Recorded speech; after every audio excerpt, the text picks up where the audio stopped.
बच्चों, आज हम कक्षा 7वीं की हिंदी की पाठ्य पुस्तक ज्ञान सागर में संकलित पाठ स्कूल की छुट्टियां का वाचन करेंगे। इस पाठ के लेखक हैं आर के नारायण, जो भारत के एक बहुत ही प्रसिद्ध लेखक रहे हैं। इस पाठ में लेखक ने बच्चों की बाल सुलभ लीलाओं का वर्णन किया है कि किस प्रकार बच्चे परीक्षा के बाद छुट्टियों का इंतज़ार करते हैं और जैसे ही परीक्षा समाप्त होती हैं तो उनमें कैसे खुशी का संचार होता है। अप्रैल में परीक्षाओं से केवल 2 सप्ताह पहले स्वामीनाथन को लगा कि पिताजी का मिजाज अर्थात स्वभाव बहुत खराब होता जा रहा है। वे इस बात का बतंगड़ अर्थात बात को बढ़ा चढ़ाकर बनाने लगे थे, जैसे उन्होंने अचानक अपने बेटे को तंग करने का फैसला कर लिया हो। अगर वह दादी से गपशप बातचीत कर रहा होता है तो उससे कहा जाता है, याद रखो परीक्षा नज़दीक है। तुम्हारी दादी इंतज़ार कर सकती हैं लेकिन परीक्षा इंतज़ार नहीं करेगी। अर्थात दादी से तो हम बाद में भी बात कर सकते हैं लेकिन परीक्षा तो अपनी समय पर ही होगी। अगर वह माँ के पीछे पीछे भागता नजर आएगा तो उसे ढूंढवाकर पढ़ाई करने का आदेश दिया जाएगा। अगर तालुका दफ्तर के घंटे के 9 बजाने के बाद उसकी आवाज़ कहीं सुनाई देगी तो पिता के कमरे से आवाज़ आएगी, स्वामी तुम अभी सोए नहीं, तुम्हें सब सुबह जल्दी उठना और पढ़ना है। स्वामीनाथन के जीवन का यह बहुत कठिन समय था। एक दिन उसने चिढ़कर गुस्सा होकर पिताजी से कहा, आप परीक्षा को लेकर इतने परेशान क्यों हैं? तब पिताजी ने कहा, तुम फेल हो गए तो? मैं फेल नहीं हो सकता, स्वामीनाथन ने जवाब दिया। नहीं हो सकते, लेकिन कब? जब तुम पढ़ोगे और सवालों का ठीक जवाब दोगे। मान लो कि तुम फेल हो जाते हो और तुम्हारे सहपाठी साथ पढ़ने वाले तुम्हें पीछे छोड़कर आगे बढ़ जाते हैं, तो जिस दिन परीक्षा खत्म हो उस दिन से फिर अपनी मन मर्जी के काम कर सकते हो। अर्थात पिताजी के कहने का अर्थ था कि परीक्षा समाप्त होने तक तुम मन लगाकर पढ़ो, उसके बाद तुम अपने मन मर्जी का काम कर सकते हो। स्वामीनाथन ने सोचा, मान लो मटर, मणि, राजम और शंकर ये सब स्वामीनाथन के सहपाठी थे, मुझे छोड़कर दूसरी फार्म ए में चले गए तो? पिताजी ठीक कहते हैं।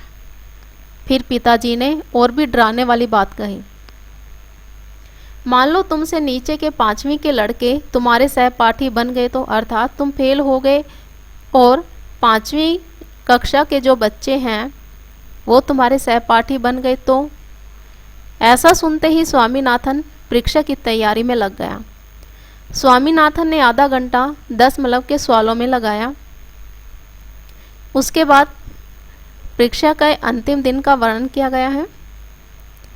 एक तरफ सूखे होठ, सूखा गला, स्याही से रंगी उंगलियां और थकान, और दूसरी तरफ परीक्षा समाप्त होने की खुशी के साथ स्वामीनाथन अंतिम दिन परीक्षा भवन से बाहर निकला।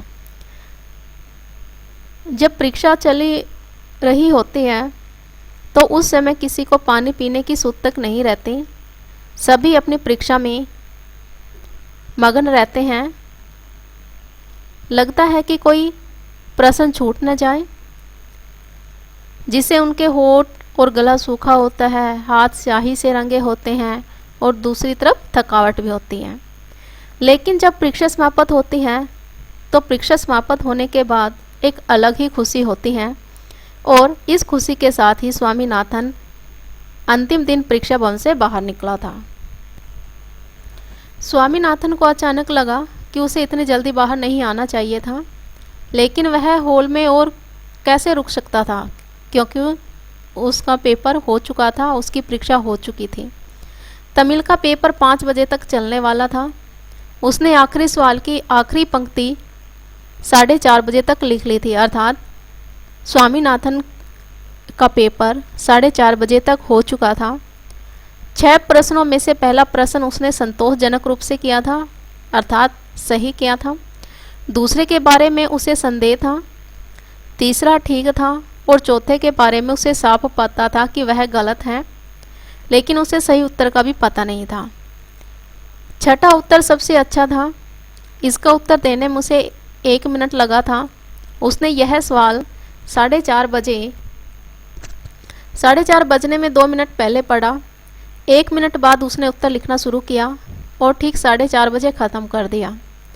प्रश्न था, ब्राह्मण और शेर की कहानी से क्या शिक्षा मिलती है। कहानी इस प्रकार थी। एक ब्राह्मण तालाब के किनारे से गुजर रहा था। दूसरे किनारे से एक शेर ने उसे आवाज़ लगाई और उसे सोने की चूड़ी देने की बात कही। ब्राह्मण ने पहले तो चूड़ी लेने से मना कर दिया, क्योंकि ब्राह्मण डर गया था कि कहीं शेर उसे खा न ले। किंतु जब शेर ने अपने को भोला भाला और सच्चा बताया तो ब्राह्मण पानी में चलकर उसके पास आ गया। इससे पहले कि वह चूड़ी लेने के लिए हाथ बढ़ाता, वह शेर के पेट में पहुंच गया था, अर्थात शेर ने उसे मारकर खा लिया था। स्वामीनाथन ने कभी सोचा ही नहीं था कि इस कहानी में कोई शिक्षा है, लेकिन अब उसे लगा कि उसमें शिक्षा होनी चाहिए, क्योंकि प्रश्न पत्र में कहा गया है।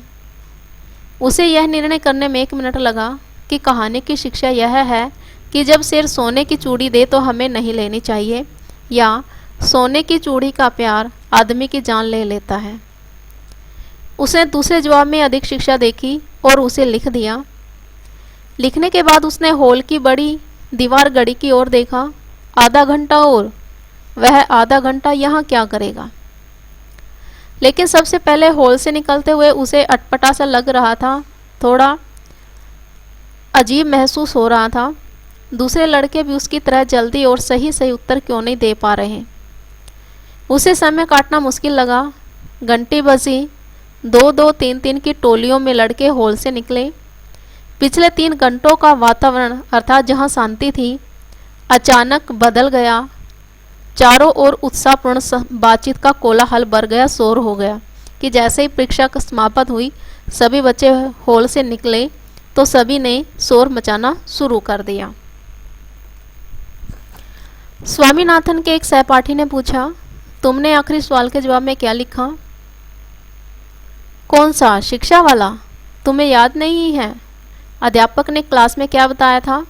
सोने के लालच में ब्राह्मण की जान चली गई। सोना वहाँ कहाँ था? स्वामीनाथन ने आपत्ति की, ऐतराज़ किया। वहाँ तो सिर्फ सोने की चूड़ियाँ थी। वहाँ सोना नहीं था, वहाँ तो सोने की चूड़ियाँ थी। तुमने इसका जवाब कितना लंबा दिया? 1 पृष्ठ, अर्थात 1 पेज, सहपाठी ने उत्तर दिया। स्वामीनाथन को यह उत्तर अच्छा नहीं लगा। उसने तो सिर्फ 1 पंक्ति लिखी थी। क्या तुम्हें इतना लंबा जवाब नहीं लिखना चाहिए था? थोड़ी देर बाद उसे राजम और शंकर मिले। हाँ भाई, तुम लोगों को पेपर कैसा लगा? तुम्हें कैसा लगा? शंकर ने पूछा। बुरा नहीं था, स्वामीनाथन बोला। मुझे तमिल से ही डर लग रहा था। राजम ने कहा, अब लगता है मैं बच गया। पास होने लायक नंबर तो मिल ही जाएंगे। नहीं, ज़्यादा मिलेंगे, 1 क्लास, शंकर बोला। अरे सुनो, स्वामीनाथन कहने लगा, एक बेवकूफ़ ने शिक्षा वाले सवाल के जवाब में पूरा पृष्ठ लिख डाला है। मैंने तो 3/4 पृष्ठ ही भरा, राजम बोला। और मैंने आधे से कुछ ज़्यादा, शंकर ने कहा, जो इन मामलों का विशेषज्ञ माना जाता था, अर्थात विशेष जानकारी रखने वाला माना जाता था। मैंने भी इतना ही लिखा, लगभग आधा पृष्ठ। स्वामीनाथन अपनी अंतरात्मा के घाव पर जैसे मरहम लगाते हुए झूठ बोल गया, क्योंकि उसने तो सिर्फ 1 ही पंक्ति लिखी थी। लेकिन सबके सामने अगर वह यह कहता कि 1 पंक्ति लिखी है तो उसका मजाक बन जाता।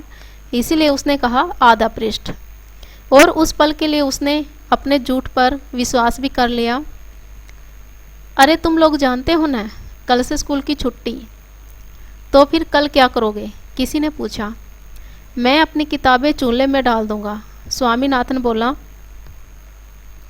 शंकर ने कहा, मेरे पिताजी ने छुट्टियों में पढ़ने के लिए कई किताबें मुझे खरीद दी हैं, जहाजी सिंदबाद, अली बाबा आदि। मणि हाथ ऊपर उठाकर रोता चीखता हुआ आया, क्योंकि उसका पेपर सही नहीं गया था। उसने कहा, वक्त बहुत ही कम था, वरना मैं आखिरी सवाल को तो उड़ा सकता था, कर सकता था। मटर भी कहीं से प्रकट हुआ। उसके बाएं गाल पर स्याही की बड़ी लकीर थी। 15 मिनट बाद फिर घंटी बजी। सारा स्कूल हॉल में इकट्ठा हो गया। सबके चेहरों पर खुशी थी और बातों में अच्छी दोस्ती की झलक थी। अध्यापक भी अपनापन दिखाते हुए खुश लग रहे थे। हेडमास्टर मंच पर आए और शोर के थमने का इंतज़ार करने के बाद उन्होंने छोटा सा भाषण दिया। उन्होंने कहा कि स्कूल जून की 19 तारीख तक बंद रहेगा और 20 जून को खुलेगा। उन्होंने आशा व्यक्त की कि लड़के अपना समय नष्ट नहीं करेंगे, व्यर्थ नहीं गवाएंगे और कहानियों की किताबें पढ़ते रहेंगे तथा अगली क्लास की किताबों पर नज़र डालते रहेंगे, क्योंकि वे आशा करते हैं कि सब अगली क्लास में जाएंगे। बस 1 मिनट और प्रार्थना होगी और उसके बाद सब लड़के अपने अपने घर जा सकते हैं। प्रार्थना के बाद में जैसे तूफान आ गया। ऊंची आवाज़ों और चिल्लाहटों का झुंड रेले की तरह, अर्थात एक टोले की तरह हॉल से बाहर निकला। मणि ने स्कूल के गेट पर तेजी से काम किया। किसी का कलम छीना, किसी की दवात और उन्हें तोड़ दिया। उसके आसपास लड़कों की खुशी और उत्तेजना से भरी भीड़ थी। एक एक चीज़ के टूटने पर खुशी की चित्कार, अर्थात खुशी से चिल्लाना। उस पल के उत्साह में आकर स्वामीनाथन ने अपनी दुआत खुद ही अपने सिर पर उलट ली थी और बहती स्याही से उसकी आंखों के नीचे काले दायरे पड़ गए थे। स्कूल की छुट्टियां होने से स्वामीनाथन बहुत ही खुश था। उसे यह भी ध्यान नहीं रहा कि वह क्या कर रहा है। उसने अपनी ही दुआत अपने ही सिर पर उड़ेल ली थी, जिसके कारण उसके चेहरे पर दाग लग गए थे। पुलिस का एक सिपाही सड़क से गुजरा। मणि ने उसे आवाज़ दी, सिपाही जी, इन लड़कों को गिरफ्तार कर लो। इसके साथ ही सैकड़ों कंठों से, अर्थात गलों से निकले विजय घोष से आसमान गूंज उठा। फिर कुछ और दुआतें फोड़ी गई तथा कुछ और कलम तोड़े गए। इस सारे तमाशे के बीच मणि जोर से बोला, कोई सिंगाराम की पगड़ी ले आए, मैं उसे रंग दूंगा। स्कूल का चपरासी सिंगाराम एकमात्र व्यक्ति था जो आज़ादी के इस उत्साह से प्रभावित नहीं था, क्योंकि जहां बच्चे इतने प्रसन्न हो रहे थे, लेकिन सिंगाराम के मन में कोई खुशी नहीं थी। जैसे उसके कानों में भनक पड़ी, जैसे उसे पता चला कि उसकी पगड़ी को रंगने की योजना बन रही है, उसकी पगड़ी पर स्याही डालने की योजना बन रही है, वह डंडा लेकर भीड़ की तरफ दौड़ा और उद्यम मचाने वालों को तितर बितर कर दिया, उनको अलग अलग कर दिया। तो देखिए बेटा, लेखक ने कैसे अनोखे ढंग से बच्चों की खुशी का वर्णन किया है। आप सब भी ऐसा ही जरूर करते होंगे। आशा करती हूँ आपको पाठ समझ में आ गया होगा। धन्यवाद।